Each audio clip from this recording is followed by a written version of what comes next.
Salam, hörmətli izləyicilər. İstər əmək mübahisəsi olsun, istər digər mübahisələr olsun, vətəndaşlar məhkəməyə müraciət etdiyi zaman bəzi yanlışlığa yol verir və nəticələrə 100% haqlı olduğu zaman işi uduzurlar. Əgər bilməzsiniz ki, hansı yanlışlıqları oraya yol verməyəsiniz, video sonuna qədər baxın, hüquqşünas Seyidzadə bu məsələyə aydınlıq gətirəcəm.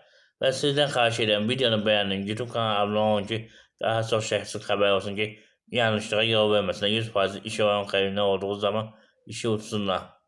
Və bəyəni keçən mövzuya hörmətli izləyicilər. Deməli, birinci yanlışlıq. Müddəti buraxmayın. Və məsəl üçün, əmək mübahisəsində müddət 1 aydır. İşdən çıxardığınız gündən 1 ay ərzində məhkəmə şikayət edə bilərsiniz. Alqı-satqı müqavilənin vərin müddəti 3 ildir. Nəzərə alın, hörmətli izləyicilər. Eyni zamanda boşandığınız gündən əmək mübahisəsini açmaq 3 ildir. Onun müddəti 3 ildir, hörmətli izləyicilər. Nəzərə alın. Digər yanlışlıq ondan ibarətdir ki, əmək mübahisəsini məhkəmədə baxıldığı zaman üzərinə həbs qoymursunuz. Həbs qoyulmalıdır, mütləq qaydada. Hörmətli izləyicilər. Burada nəzərə alın.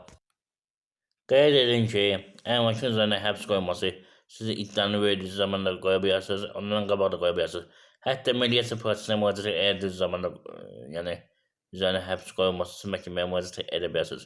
Hörmətli izləyicilər. Digər məsələ ondan ibarətdir ki, bunu həm hüquqşünas kimi deyəm, həm əlilliyi olan şəxs kimi deyəm, əlil arabasında olan şəxs kimi deyəm, öz təcrübəmə əsasən. Əlilliyi olan şəxslərin müəyyən gücəş və ehtiyacları yaşayış hüququyla bağlı. Ondan da istifadə edin.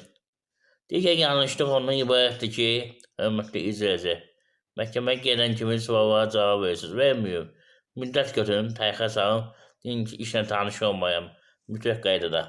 Hörmətli izləyicilər, nəzərə alın. Məhkəmə sizə vaxt vermək borcludur.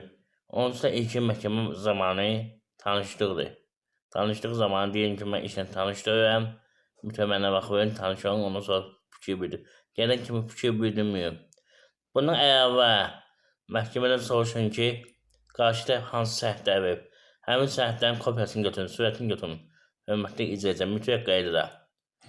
Və onu da qeyd edin ki, hörmətli izləyicilər, siz əvvəl hazırlaşın, ondan sonra çıxış edin, özünüzü müdafiə etməsi üçün. Mütləq qaydada, hörmətli izləyicilər. Və belə bir şey deyində, siz əvvəldən mənzilin üzərinə, əmlakın üzərinə həbs qoyursunuz, mediasiya prosesində yəni udarsınız. Ümumiyyətlə, mən düşünürəm ki, insanların